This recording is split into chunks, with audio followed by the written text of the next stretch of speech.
Good afternoon. My name is Michelle, and I will be moderating today's panel for the Government of Alberta's Employment First initiative. It is my pleasure to welcome you to today's webcast. It's part of a monthly series of webcasts on issues relating to employment of persons with disabilities. This webcast is part of the Employment First initiative's strategy to provide information covering a broad range of topics that are accessible to all Albertans. For more information about this series, you can check your emails for our regular updates, or you can also go to csslearningseries.ca. You can also follow us on Twitter. Our handle is @AlbertaCSS to help us discuss the challenges of and importance in placing persons with disabilities in challenging economic times. We have brought in 4 panelists. As well, as always, you will be able to pose your questions to our panelists via our live chat, which is just below your video window. We will address as many of those questions as we can during the question and answer period at the end of the panel. Let's start off today's session with some introductions. Emily Kiernan is the Human Resources Manager for the Chateau Lacombe. She's very active in the diverse community. Louis Martires is a talent acquisition partner at ATB Financial. Louis supports the hiring of senior leaders and the development of recruitment strategies for ATB's retail branch network. Hiba El Yacoba is a talent strategist also at ATB Financial. Hiba works in ATB's Centre of Talent and supports the development and success of enterprise-wide recruitment initiatives such as ATB 101. Jeremy Holland is a workforce advisor with Prospect. Prior to working with Prospect, Jeremy built more than 10 years of experience working with various industries, focused on recruitment and retention projects with an emphasis on persons with disability. Nicole is our online moderator today. She's going to pose your web chat questions to our guests. Today's session is also being recorded, and the video will be posted on the CSS Learning Series webpage after the live recording. Well, first of all, I want to thank everyone for joining us today, and I have to correct myself. It is actually Hiba El Yacobi. I said El Yacoba, sorry. No problem. That's a tricky one for me, I apologize. I do want to thank you very much for taking the time to come in and speak to us today. And this is challenging times, so we're going to talk about the importance of including everyone, especially during challenging times. So, Emily, I wanted to start with you. Tell us a little bit about what you do at Chateau Lacombe. Yeah, so I'm the Human Resource Manager for the Chateau Lacombe. So I support the day-to-day operations of our HR department, and that includes the full cycle recruitment of all staff. And what's your background with hiring people with disabilities? Over the past 4 years, I've partnered with a lot of different organizations that offer support to employers, including training and guidance when it comes to hiring people with disabilities. And we've successfully placed many people together. How has your role changed over the past, let's say, couple of years since the downturn? Definitely over the past 3 years, the job climate in Alberta has completely changed. So we're seeing a flood of talented people. So it's forced us to have to look beyond the resume. Okay, we'll talk a little bit more about that because that's an important point that you bring up. Talk about the unionized portion of this. How has that been a factor? Yeah, definitely. We do have a collective bargaining agreement in place, which does dictate the way that we have to do certain things, including aspects of recruitment. At all times, that CBA must be respected. So basically, it just makes us have to be a little bit more creative when it comes to bringing those people on board. Okay, we'll talk about that creativity as well. Louis, tell us a little bit about your background. Yeah, absolutely. So I have 10 years in recruiting experience, and I graduated with a Bachelor's of Commerce in HR Management. I've been at ATB for 6 years now as a talent acquisition partner, and 4 years before that I was with a major telecom company as a recruitment consultant. Specifically talk about your work at ATB with persons of disabilities. Yeah, so my main focus with recruiting is focusing on hiring senior leaders within our organization, and I work very, very closely with our hiring leaders and our HR business partners to identify individuals who may need accommodations in the workplace. So chatting with candidates to ensure that if they need any accommodations, that we're working very closely with them to find appropriate solutions to be able to ensure that they're going to be able to work within our environment.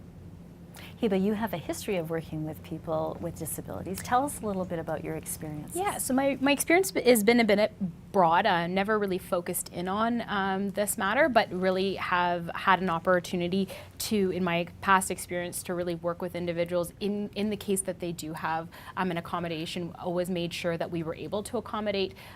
So creating a process, a recruitment process that was allowed those individuals, anybody that required an accommodation, that we would ask them up front, do you require an accommodation? We do that through email first and then through our phone screens to ensure that when that individual, that they felt comfortable when they came into the interview, as well as prepared the hiring leaders to be able to, again, prepare the workplace if necessary, prepare the interview if necessary. And then throughout my career, I've had opportunities to work with individuals where we have had to provide them accommodations for specific roles that maybe was a little bit unique, where we haven't seen it in those types of environments. So it's not always a physical disability. It could be, a learning disability, for example. And so that's kind of where I've had a lot of my experience and interactions within that area, is those disabilities that you may not actually be able to see. And how has that helped with your work at ATB? Oh, immensely. I think especially as we review our recruitment process, because I think it's so important within talent acquisition and within that space that we are able to really have unbiased processes. So really taking those with a fine-tooth comb to see the ability that, are we being biased in any way? Are we limiting individuals through our process? Because as we get more innovative and creative and really want people to put that extra foot forward when they're putting in their application, we also want to make sure are we eliminating anyone, or are we making it inaccessible for an individual to be able to submit an application. And you, Louis, have a success story already that you want to talk about. Why don't you begin, Louis, and then Hiba, you can maybe interject. Absolutely, yes. So one of the candidates that we had chat about for one of our roles has a care worker who's within his family, and the situation revolved around us trying to find an accommodation to fit around, to figure out a schedule that would work not only for him, but also for the caregiver as well. He had a visual impairment and worked in a particular community where this caregiver had to drive him around from location to location to get around. And so we just sat down with him and the hiring leader and worked out what the accommodation would be, and found an appropriate solution that would work for not only him and for us, but also for the caregiver as well. And Hiba, how would you say it's going? Good. Yeah. In that specific situation. So I wouldn't directly be working. Okay. In that I thought you situation. knew about that situation too. No. But Yeah, I have a couple other examples in my experience in my past, and I can start with that, or we can. Yeah, certainly. No. Share your experience. For sure. So in my past experience, there's been a couple instances. I was part of a process where, there was a test requirement, an aptitude test requirement, and so in that particular situation, it's really assessing, is this a bona fide requirement? Can the person have a space where they can write the test on their own rather than within a group? And so working through that and making sure that we had all of the proper documentation and everything to support the individual through the process, educate the hiring manager and the department within that process to say, just because we need to do X aptitude test, is that part of the position? Is that going to, their disability, will that affect the role? And so, we came to doing a bunch of research, talking to doctors, and getting all of the appropriate documentation that absolutely this person can have this accommodation. And then as well, in my past experience, had the opportunity to bring on board 2 individuals that were hearing impaired. So when we would have large conferences, we would always ensure that we had somebody there to do sign language, and then if not, then that we had provided them with the appropriate equipment to be able to read off the screen so that it would be able to capture that. So I've had some really great experiences, and I think kind of overall, as as soon as we're able to really communicate with those individuals in that hiring, like the hiring manager, and educate them and really be able to provide them the tools they need to be able to bring this person on board, it really does relax the situation and really open up their mind to bring individuals on with disabilities. Yeah, awareness is key, and that's Absolutely. why we're doing panels like this, Yeah. because that really does help. So Jeremy, you're looking at it from a little different perspective. You work at Prospect and you're a service provider. Tell us a little bit about what you do there, and specifically for persons with disabilities. Okay, well, at Prospect, I've worked both directly with clients that have disabilities and also with employers. So for the client side of things, the focus is on making sure that they've got their job targets very, very clearly established and that they're realistic within the job market. Working with them in terms of their ability to effectively communicate those skills through both resume and then interview skills, and then directly connecting those individuals with employers in the community. On the employer side of things, through our Viable program, we essentially work with employers to help build their capacity to both attract, retain, and recruit people with disabilities into their workforce. So we do that through a combination of education and assessment, and it's focused both on individuals that have invisible disabilities and visible disabilities. So an example would be fairly recently we worked with a logistics company that was very, very interested in connecting with that demographic, but didn't really know how to do it and didn't know what was involved. And basically we worked with them, took a look at their current practices, provided some recommendations based on that, and from that we've developed a pilot program with them for connecting specifically with that demographic. How have you seen things change over the last couple of years here in Alberta? Well, definitely there has been a change in the market based on the economy, but in terms of what the impact has been, there's still lots of employers that are actively recruiting. So from the client side of things, a lot of it has been still about making sure that they have the ability to effectively communicate their skills to employers in the community. And then with the employers, it ends up being sort of a flip side of things where we are working with them to take a look at their current structure. We work with them, we assess what the current snapshot, I guess, of their operations would be. And then based on that snapshot, we take a look for what sort of gaps they might have. And we recommend to them, based on those gaps and best practices that would address it, how they can more effectively connect with people with disabilities. So in terms of the effect of the market on that, there is still a need because the impact on the market's been very sector specific. Okay, well, we're going to talk about the challenges that are associated with this type of economy and what the best approach is for everybody involved. So Hiba, I want to talk to you first. I want to begin with what you're noticing around hiring with persons with disabilities, and would you say it has worsened since the economy took a turn for the worse?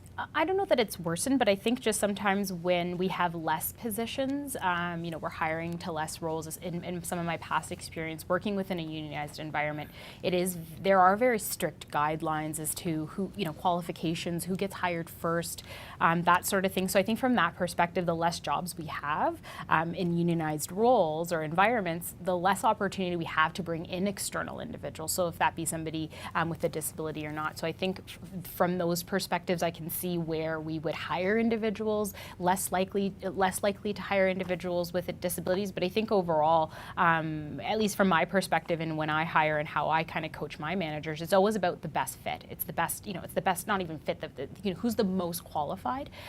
So I think that's always the most important when you're hiring, period.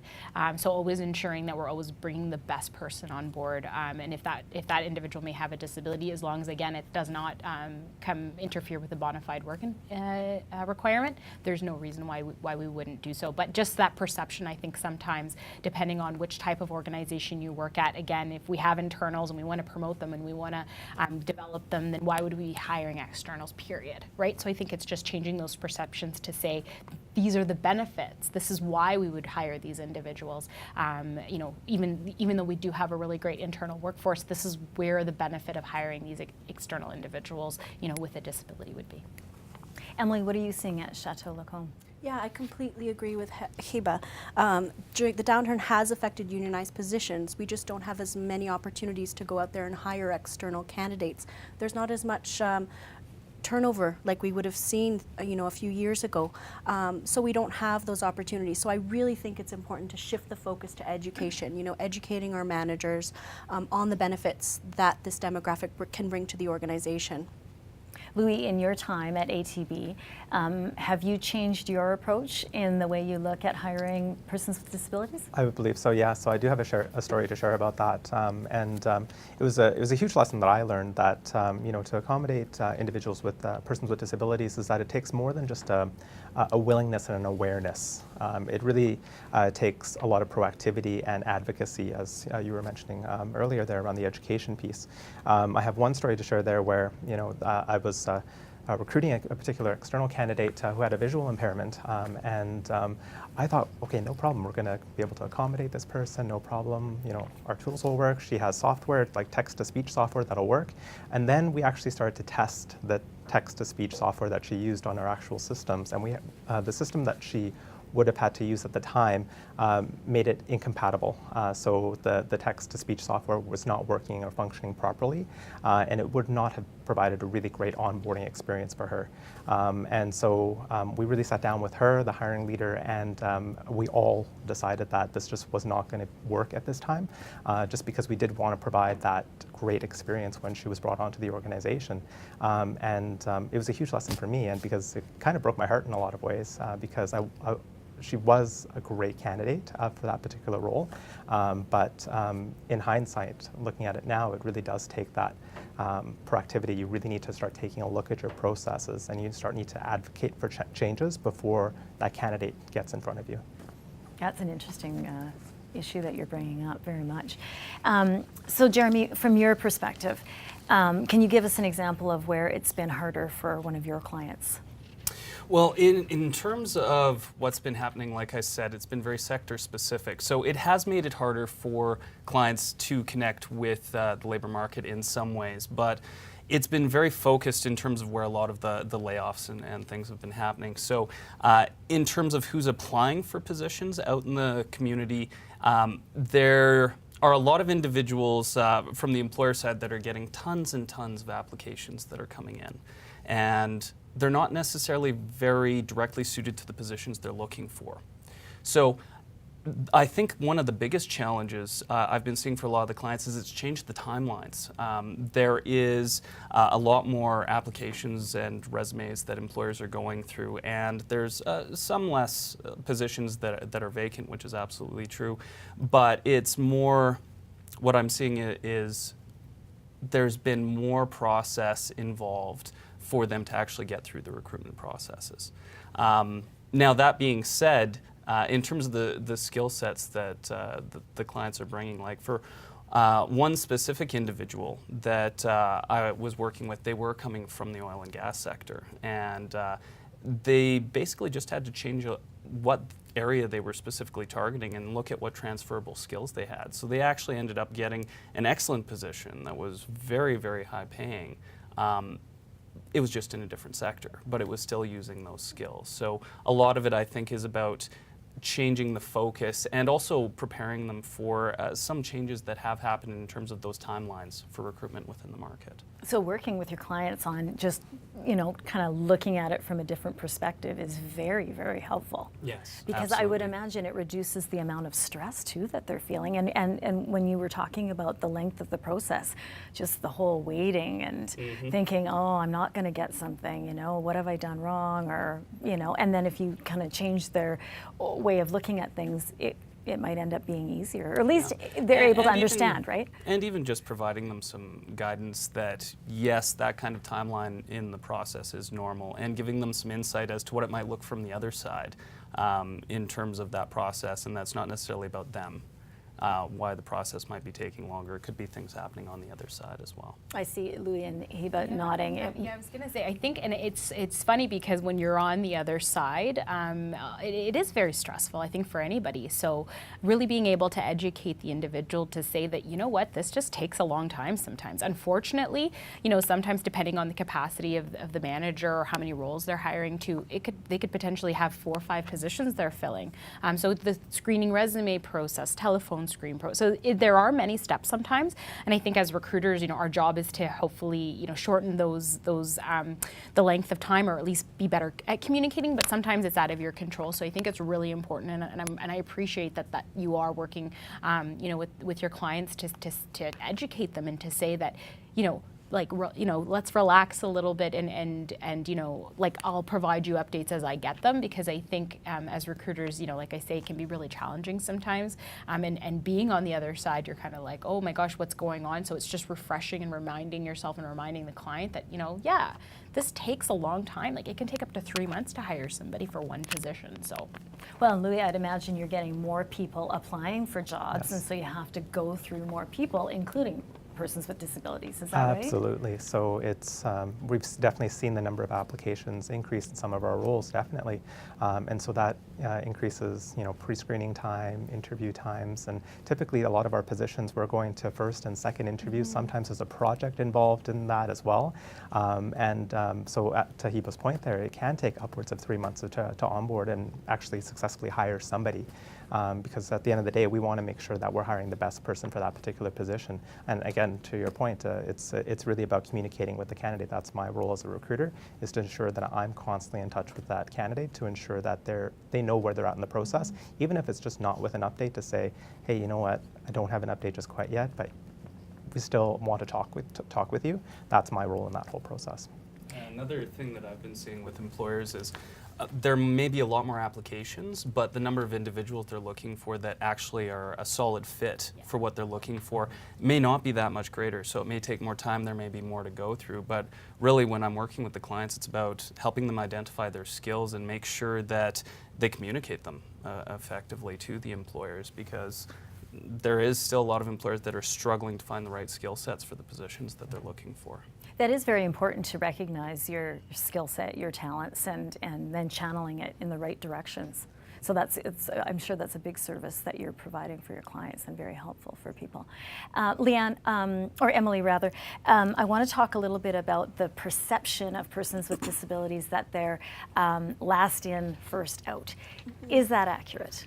Yeah, I would probably agree that that's the norm for most organizations, and you know, that's why I think it's so important that we change the focus to education and advocacy during the downturn. It's just an opportunity for us to provide that, you know, extra boost to people from underrepresented groups.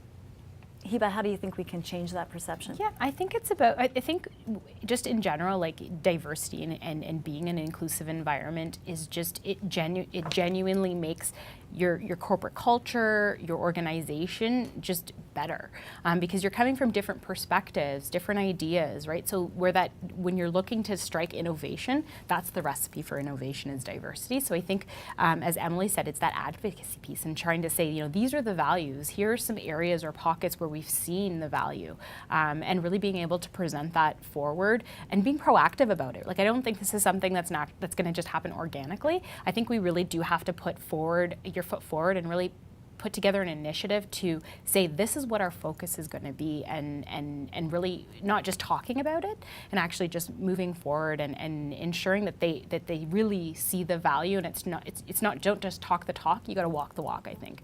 And so I think that's important, because as organizations are looking to be innovative and grow and do things differently, you really have to have those unique and diverse perspectives. So I think I would agree with the advocacy piece too. Yeah.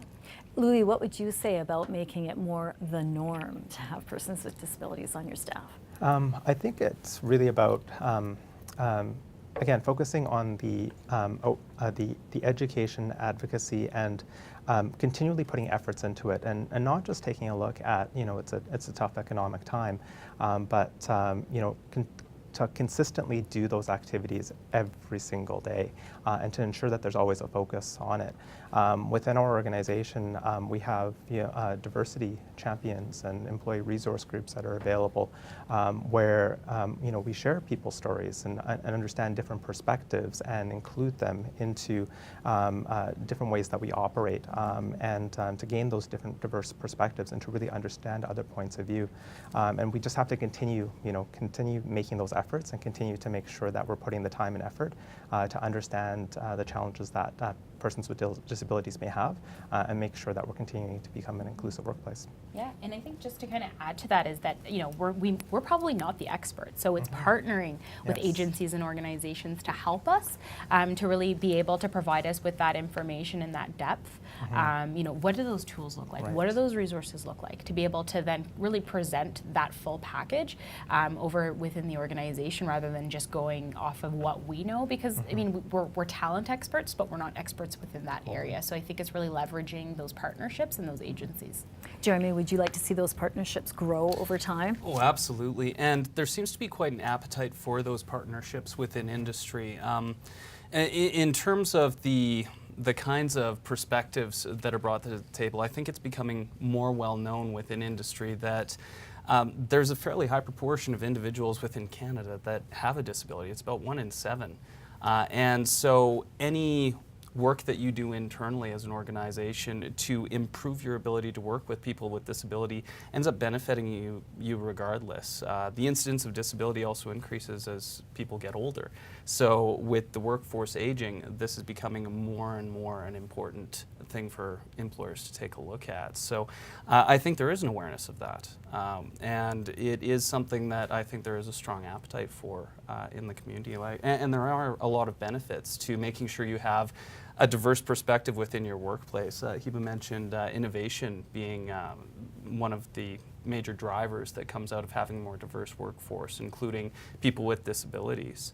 And there are other benefits that come along as well, like the more you have those practices as an employer, your turnover rates tend to decrease, short-term disability, long-term disability usage tends to decrease, and engagement tends to increase. So it benefits not just people that you're bringing in, but people that are already within the company.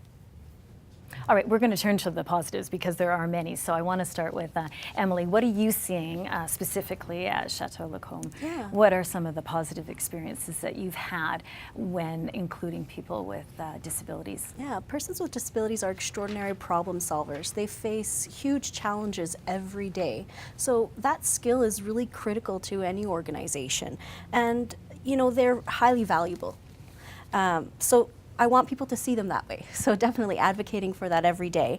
And it's so inspiring to other employees as well to see these people every day. Yes, I can imagine that. Hiba, do you have an example of that in your past experience? Yeah, so I think not that comes to my mind right away. Okay, but I'm sure that you have noticed how it can be a positive having persons with disabilities within the workplace and motivating others. Absolutely. How would you describe what has Yeah. happened, what you've seen happen? For sure, so thank you. So I think what I've seen in my experience that's been really positive is that, again, that openness and that willingness to, and it's that lack of judgment, right? That we're not necessarily that we're not, again, biasing, that people are not, that may not be afraid or willing to share information about themselves. Again, it's about those invisible disabilities, I think, sometimes as well, that are not as obvious, and that some people maybe feel that if I share this with my organization that I might be discriminated against. So I think what I've seen in my experience is that when we're able to be open and share stories in a positive way, that we have teammates or team members or brought on board individuals with some of those invisible or visible disabilities, and really sharing them openly and making everybody a little bit more comfortable and aware. I think in my experience that's been super positive, again, because there might be somebody with a learning disability as an example, because I've dealt with that a lot in some of my roles, where they're just really shy or they're embarrassed about it. And so I think being able to say you can still do this job even though you have this disability, and we're absolutely willing to work with you to bring you on board and make you comfortable and make sure that you're able to operate at your best, really has created, or in my past had created, a really positive environment for others to feel comfortable enough to then step up and say, I actually also have this disability that I was uncomfortable sharing. Louis, how do you think we can get more people to divulge that secret, that sometimes they're just embarrassed, shy, whatever the case may be? I think it's, with anything, it's, again, to your point around sharing stories, I think it's people often don't know what they don't know, right? And so they can't empathize if they don't understand another person's story. And if we continue to tell these stories, talk about the successes, but also maybe times when maybe we've haven't been so successful, and learn from those experiences, I think that opens up my eyes. When I go back to that previous example about trying to accommodate somebody with a visual impairment and not having something work, that stuck with me, and it's always stuck with me. And I know that going forward, I was far more proactive in making changes to ensure that the workplace was accommodating. But that only happened because of that story, and now I get to share it here. So. Well, and I think society is becoming a little bit more open to failure, right, and learning from failure. Yes. Would you agree, Jeremy? Well, I think society is becoming more open to that. In terms of some of the fears in terms of disclosing, though, I think there is still strong fear a lot of people have to disclose within organizations. And I think a lot of that has to do with visibility. Like, until you have organizations where it's fairly broadly known that the organization is very open to hiring in people with disabilities, or has people within prominent positions like senior leadership that share that they themselves have disabilities, people will worry that it'll have an impact on them. They'll worry that it'll have an impact on their career. So I think a lot of building that environment where people will be more prone to disclosing is about sharing those stories at senior levels, at management levels within organizations, of their own personal stories. Because, I mean, when you're talking about numbers like 1 in 7, there are going to be, in any substantial sized organization, a lot of stories at all levels of the organization. Emily, do you see that at Chateau Lacombe? Yeah, 100%. I think it's really important for people to talk about and to keep the discussion honest and open. A few months ago, there was a program actually on TV in regards to people with disabilities working in hospitality, and I was so happy to see that this is out in the media, and the more people can see things like that, the more normal it's going to become to see people in roles and they have disabilities. It's going to become normal, and that's what we want to have at the Chateau Lacombe. And how important is it to even educate the current workforce? And say, you know what, we have people here, we want to bring on more people, we want you to understand how effective it can be. Yeah, I can't stress enough the importance of education, and like you'd said earlier, we're not the experts, so partnering with organizations like Prospect, who offer that training to employers and help them build inclusivity plans, is really key. It's that education component needs to be there for the organization to be successful at bringing on people with disabilities. Jeremy, what do you tell employers when you're talking about the benefits of inclusion? Well, a lot of the focus for it is on the benefits within the organization once you have that diversity already known. So like I mentioned before, you tend to see reduced turnover, you tend to see reduced absenteeism, less rates of usage for long-term, short-term disability, increased engagement, but also a lot of people don't necessarily think about the impact that it's having already on their workforce. So when you think of how many people within your workforce currently have a disability, but maybe aren't willing to share it, aren't willing to address it, you as an employer have no ability to accommodate it. And it may be impacting that person's productivity or how they're feeling within their role. And if they were sharing that information and you said quite openly that you were open to accommodating it, you could allow them to participate more fully in your workforce. So I think that's a lot of the message that we focus on with employers, is that you already have people with disabilities that are in your workforce. The question is, how effectively are you working with them?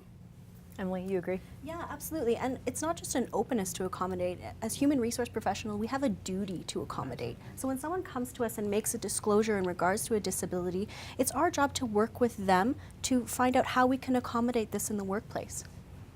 Louis, how do we get that across to employers? I think that to Emily's point there, it's really about, I think as HR professionals, we have to stand up and to be those advocates. But just going off Jeremy's point there, in terms of 1 in 7 people have disabilities. But what are we also doing with the 6 out of 7 too, in terms of turning those individuals into advocates and being champions for that? Because it shouldn't just be up to the 1 out of 7 or just the HR professional, the HR department within the organization to drive that change. We've got to get people to move away from awareness to advocacy.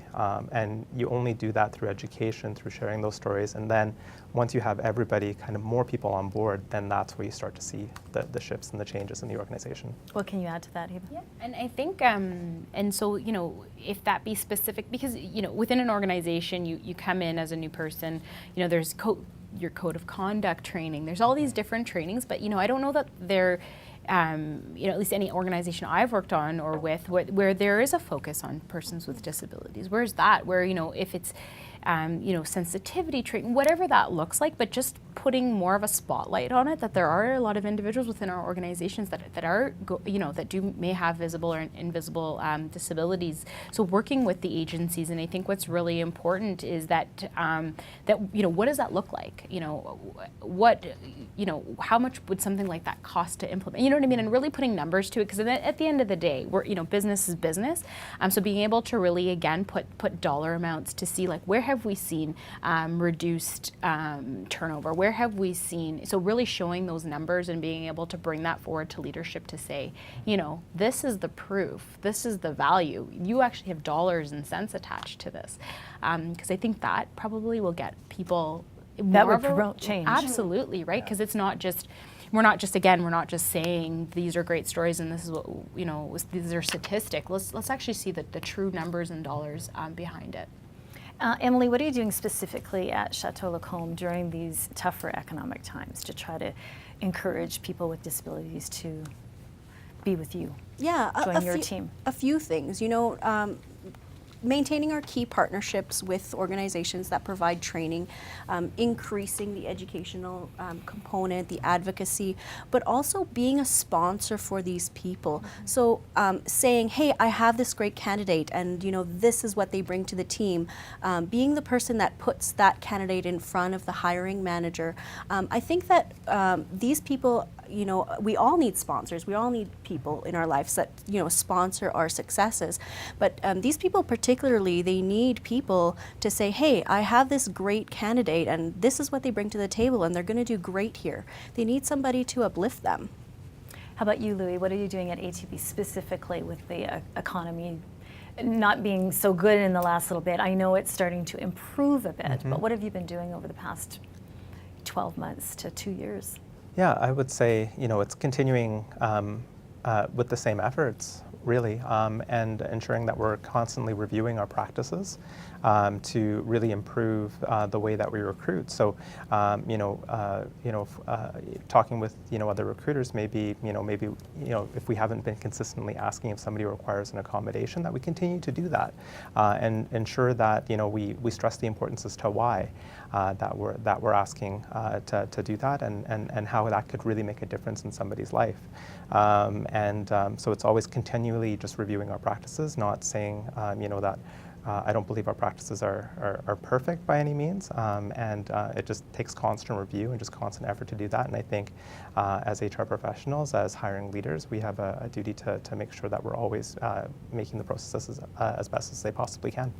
Jeremy, do you have any tips for employers when you're talking about hiring people, especially during the current economic climate?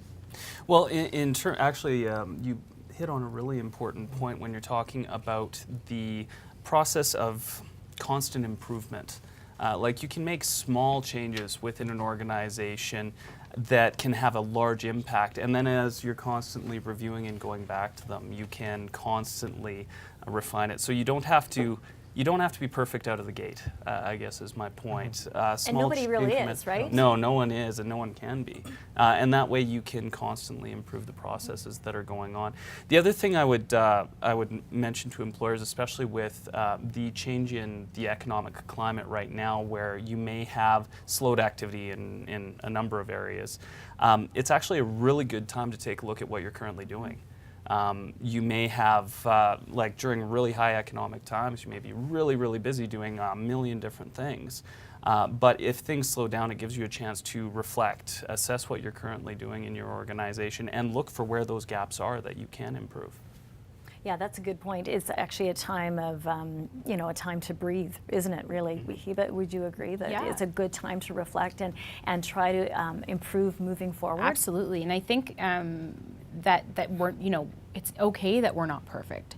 We're going to learn and improve and get better. And I think that sometimes that in the past, talking about persons, it's almost taboo. People are worried they're going to say the wrong thing, not use the right words, ask inappropriate whatever that might look like. So again, the more that we talk about it, the more that we make people aware, and really just put it in front of people's faces to say, this is okay. It's okay. This is how you learn.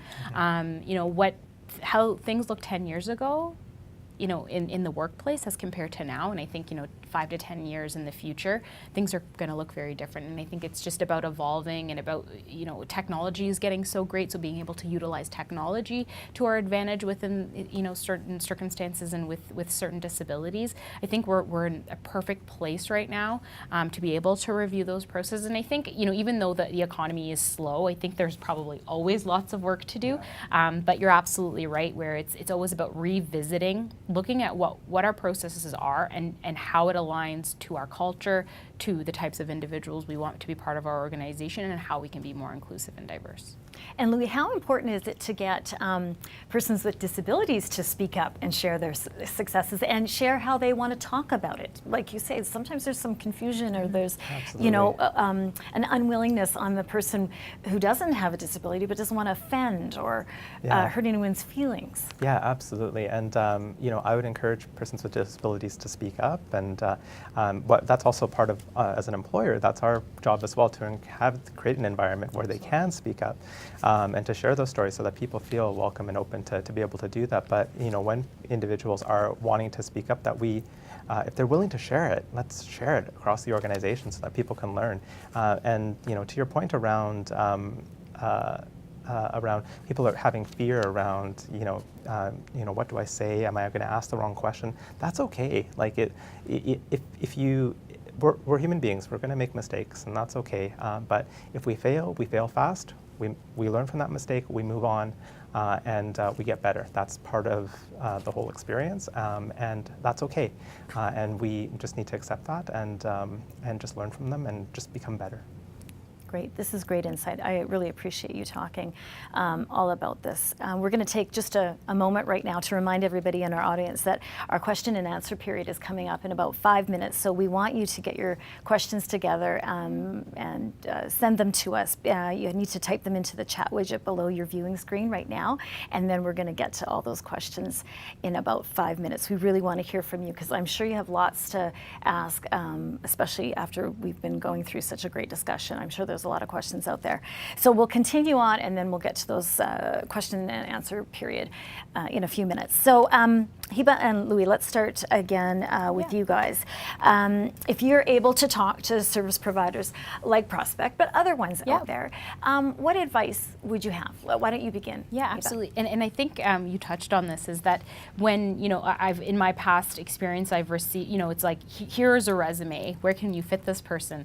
And I think it's really important. And I would say this to any candidate, or that we want you to do your research, because at the end of the day, we want individuals to be comfortable and feel like they're valued in their role, and that their skill sets align. So I always say research the organization, figure out which department you're interested in, what types of roles are you interested in. Then that will help us navigate and help us be able to really promote you within the organization, because you've now invested and you've done your research and you've put your foot forward to allow us to understand where you're comfortable, and where you think you align, rather than me just trying to fit you in wherever I think, and I think it's easier if I come and I'm presenting almost like a package to say, here's the candidate, here are like four positions that they're interested in, here's the skill set that they feel they align in, or if, let's say they're coming from oil and gas, here how they feel, where they feel they can transfer those skills to. So just having a more well-rounded package that I can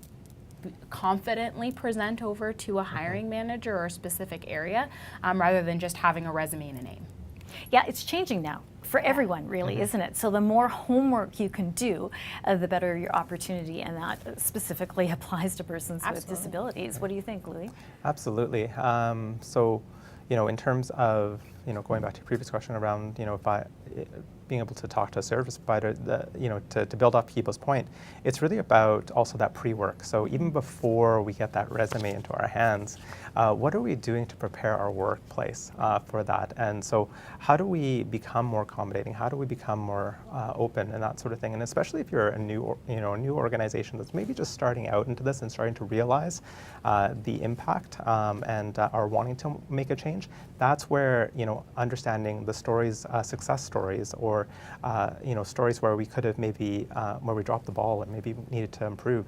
Those are important for employers like us or other organizations that are out there to really learn from those stories and to really start making changes to our workspaces, our environments, our processes to ensure that they can be as open and welcoming as possible. Emily, what would you say to service providers? Yeah, I would say, continue to manage your clients' expectations. I think that's very important when it comes to successfully onboarding persons with disabilities, or really persons from any group for that matter. Expectations have changed. The hiring landscape has completely changed in the last 3 years. Taking this time to maybe go into the organization, see what their day-to-day is like, so that you can, again, properly manage the expectations of your clients, making sure that they're going to be a good fit for the environment. I think those are definitely things that need to happen even more so now. With your clients, Jeremy, are you seeing a willingness more from employers that they're saying, yeah, I do want to hire persons with disabilities? In terms of general change, I think there is a growing awareness among employers that there is a lot of value for an organization in terms of tapping into that demographic, both in terms of the general benefits that you have when you have a more inclusive organization, but also when you're looking at that 1 in 7 number again, top performers, how many of those individuals have disabilities? There's a lot of advantages and skills that you can tap into as an employer, specifically connecting with that group and getting better at connecting with them. So give me some examples so Okay. I better understand that. Okay. Well, a lot of people, when they think of disability, they tend to have a very narrow idea of what disability is. So you might have someone. Let me just interrupt you. Okay. Is a lot of people thinking what they can't do?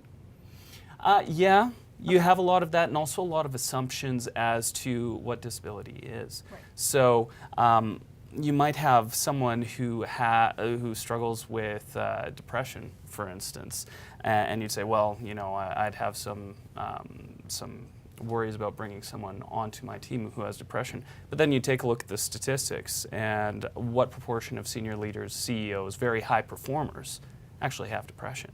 If you aren't comfortable connecting with people with disabilities, you can actually be disqualifying yourself from working with a lot of very strong performers. Yeah, that's a very interesting point. Louis, do you have any examples of that where people, at first you didn't really see the asset and then it came shining through and you're like, wow, that was a good decision to hire that person? Yeah, I can probably think of a few individuals where, they didn't necessarily disclose to me that, that they were dealing with maybe some sort of mental wellness issue or depression or whatnot, but you could kind of get the sense that maybe it was kind of leading to maybe a lack of confidence or a lack of participation in certain activities and things of that nature. And I think, again, it's just being aware of those things and not judging people based on one interaction, right? Or how they reacted in that certain situation. I think it's really important to understand the story behind it, really understand who that candidate is, what their background is, because they could be dealing with who knows, right? And maybe they just don't feel comfortable disclosing it, and you need to build that trust with them. And then once you build that trust with them, once you understand that story a little bit further, then it all makes sense, and then you can help them and continue to work with them. All right, good information. All right, we're going to go to Nicole. She has some questions for us. Nicole? This question comes from Mark. Where do you find the majority of job placements within your respective organizations take place for individuals with cognitive disabilities? And who was that for specifically, Nicole? For the people who are hiring, it says in their organizations. Okay, so. Emily, do you want to start with that? Well, I would say at the entry level, that's probably where I would see the most. So we're talking specifically in a hotel, we're looking at maybe a front desk agent or a kitchen worker, something like that. Would be more entry level. That's where we see most of the hiring taking place in general, actually, right now. So I would have to say most of the opportunities would be within that group. What do you say, Louis? I would agree with that. So it's mainly entry level. I can think of one individual that we have at our head office where we've created a role for this individual. And again, it's there's work to do within our organization, and it's again finding the ability of that individual and working with that. And so this individual again just helps with some of our meeting rooms and making sure that they're set up, and chatting with individuals in the organization, and just kind of doing some of those more administrative type things. But again, there's work to be done, and it's finding that role so that they can actually find a purpose in our organization. And as that employee becomes more comfortable and people in the workplace become more comfortable, does that role often evolve and expand? I would say so. Yeah, absolutely. I think it's like working with any team member. You start them off with maybe a little bit of responsibility here, and then you just grow that. And they'll probably approach you and ask you to want to do more. And it's the same thing. You don't treat it any different. That's all. Nicole? This question's for Jeremy. Where would someone with schizophrenia who has a certificate in automotive service technician go for assistance on part-time work? They have a hard time with early hours, so they've been able to hold jobs in other fields that don't have those hours. Well, I think really you have to do your homework on what employer you're connecting with. So you're looking at the base skill set that you've got. You'd have to find an employer that is looking specifically to fill a schedule that would meet the needs that individual has. So if they're unable to work before a certain time of the day, then you have to make sure that you're looking for something that's going to work along that line. And if that's the only restriction, a lot of employers are pretty good about accommodating hours of work, especially in a line of work where there may be evening work that needs to be done, and those are often harder hours to fill for an employer. I was going to say, a lot of people don't want to do that, so they actually might be more valuable, even more valuable, because they would like to do kind of the odder shifts, maybe on the weekend or whatever. So it could actually turn out to be an advantage. Absolutely. For them. It's all how you, I would imagine, pitch it as well, right? In the way you present, the way you present your talents and availability and abilities. Okay, Nicole. Are there any suggestions anybody on the panel has for those to employ those with disabilities based in Calgary during this economic downfall? So I'm going to go with Hiba and Louis, because I do know that ATB is there. Absolutely. So you probably have the best understanding, I would think. Yeah, so I think, specifically for ATB, and again, as I said before, we're really looking at our hiring practices. So being able to do some of that background research and really understanding which area that that you align with and that you know, your abilities do align with, because our recruitment processes are changing. It's, I think, just they're evolving. They're no longer just about submitting a resume. You know, there may be different assessments or things that are taking place. So having some proactive conversations, you know, at least for us at ATB, there, you know, the recruiter's contact information is posted online, right? So you're able to reach out and ask questions. And I think the more information you gather and the more research and homework that you do about an organization to find out where do I fit and what are the different assessments, what is their recruitment process, and really getting well known with that organization and being specific and finding out where am I comfortable, where do I want to work, rather than just saying and I know sometimes it can be difficult when we're not working to say I just need a job, but really showing intention behind the type of work and the type of organization that you're looking to get into. The more of that is shown through your application or through your research and your interactions is so important. So it's no longer about just submitting your resume for any position. It's about really figuring out what's going to work for you and finding out and building those connections internally. Well, and I would imagine too, for the candidates to find what their passion is Absolutely. or what they're very good at. Is that helpful too, Emily? Yeah, that is very helpful, and also finding where their skills might be used in a different way. So maybe something they haven't thought about already. So that's also very helpful. So partnering with organizations like Prospect that can help them do that, I think that's the right time. Do you have an idea in Calgary where someone could go? Actually, there's lots of opportunities within Calgary. Like I mentioned earlier, in terms of the majority of the impact of the economic downturn, it was very sector specific for a lot of it.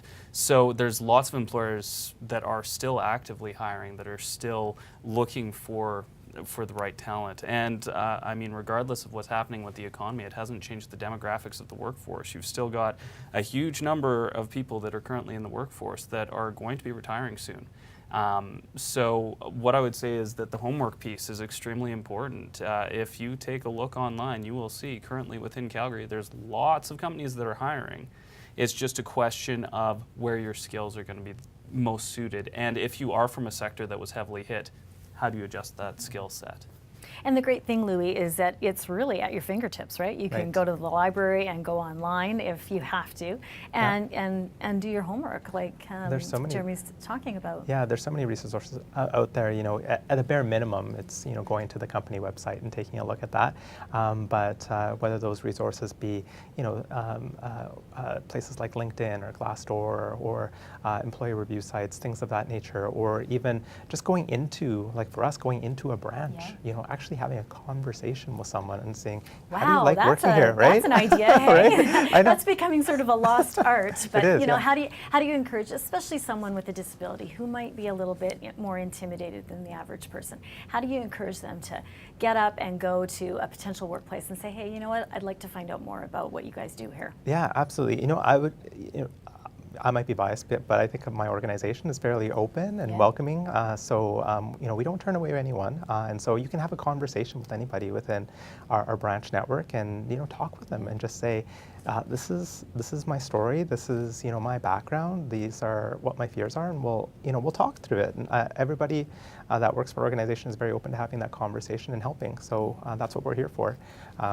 Yeah, and I'd echo that, because I think just being, because I'm actually a bit newer to ATB, but you know, I wouldn't say you can go into any organization and just knock on the front door. So I definitely don't want us to be able to deliver that message. But within, you know, a financial institution where there are branches, that is the perfect place, because I think especially with ATB, our culture is about openness and it is about listening, right? That's our thing. It's our brand. It's about listening. So you know, if you are interested in a position at the branch level, or with ATB, you know, that's your perfect place to go in and start a conversation, to do your research and find out more.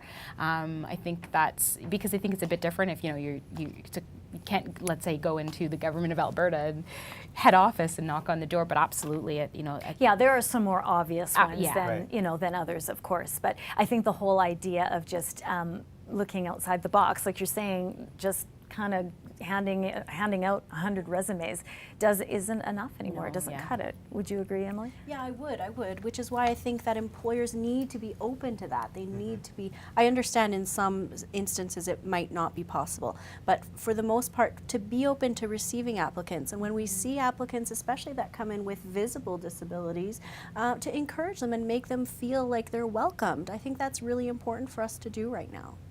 Yeah, I think it just really shows their confidence level at that point, and if you were to discourage that, that would have a negative impact. Nicole? It was mentioned that organizations that are known to be more open to working with individuals with disabilities see reduced sick days, less long and short-term disability, increased engagement, etc.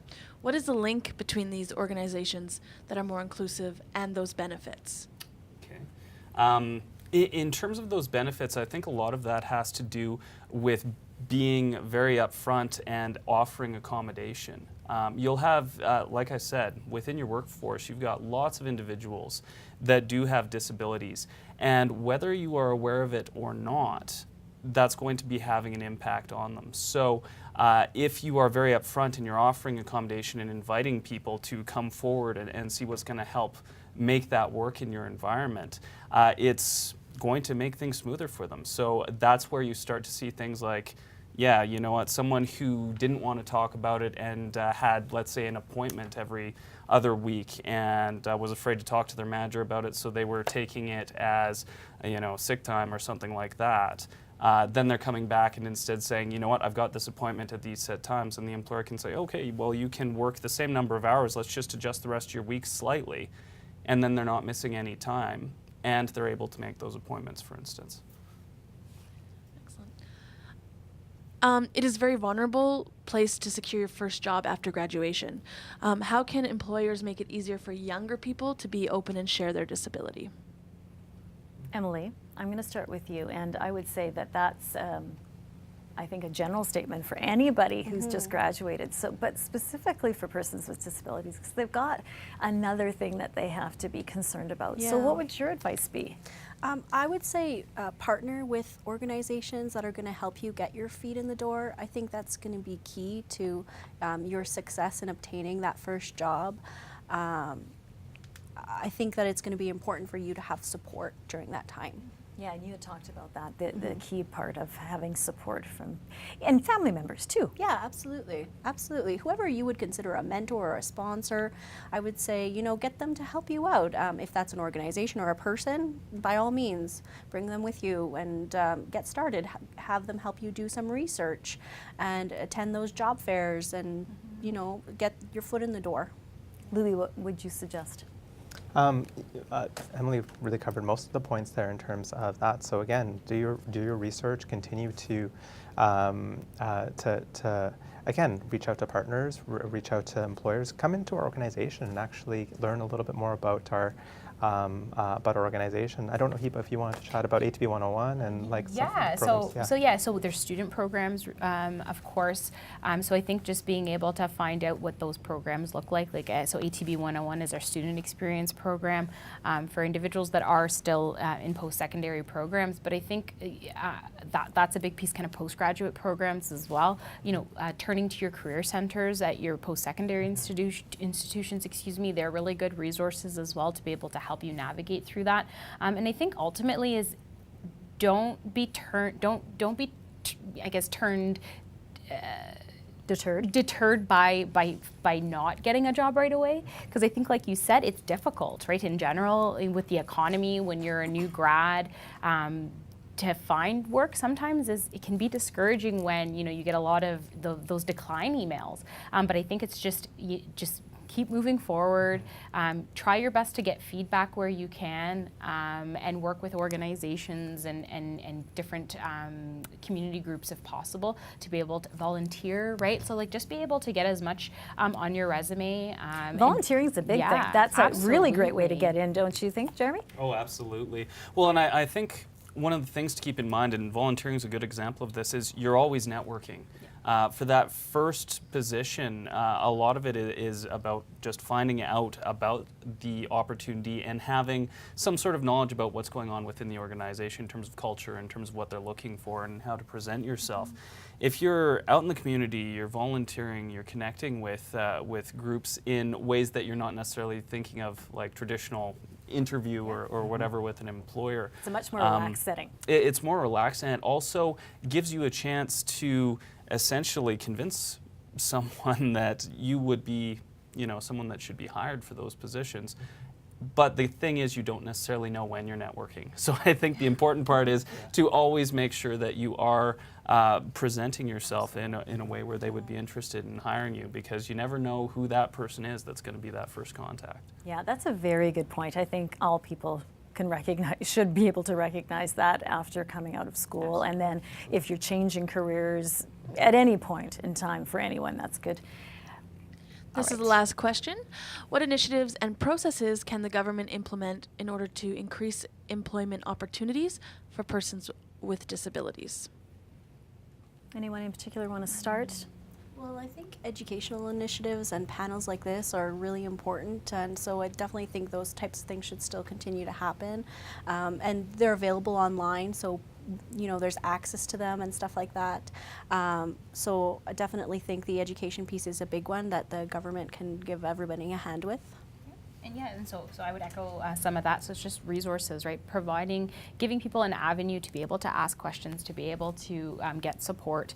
So if that be different agency, posted on their website. So then that way, there's kind of like a one-stop shop for me to be able to go to if I needed to be able to get some of that support or resource. Yeah, I would agree with that. It's really, I think a lot of organizations have the willingness to do it. It's around having the knowledge, right, around it. And I think that's where the government can really provide that and to help, with those organizations that do provide that knowledge for us. And it would be a good investment in Alberta. Absolutely. Thank you very much, you guys. Very good insight. I really appreciate it. We had a lot of questions. That was wonderful. So again, a big thank you to our guests, Emily, Louie, Hiba, and Jeremy, for generously sharing your experience and insights with us, and to all of you who tuned into this session. We, of course, are grateful you spent the hour with us, and we hope that you found the conversation informative and helpful. As we mentioned in the opening, this webcast is part of the Government of Alberta's Community and Social Services Learning Series, which will be running around the same time each month through June 2017. This series covers topics from the Employment First initiative, like the one you saw today, but we also talk about the series developed by the Alberta Brain Injury Initiative, Fetal Alcohol Spectrum Disorder, and the Office of the Public Guardian and Trustee, which is also known as OPGT. To get updates and registration information about each of the sessions, you can email us at hs.employmentfirst@gov.ab.ca and ask to be added to our mailing list. And as mentioned, today's webcast was recorded, and the video will be posted online along with videos from all the previous webcasts. The video link will be sent out to all registrants in the near future, and we of course encourage you to share this video with anyone you think may be interested. If you have any feedback about today's webcast, please email us again at hs.employmentfirst@gov.ab.ca and let us know. We would love to hear your ideas. We hope you have a wonderful rest of the day, and we hope to see you again next month.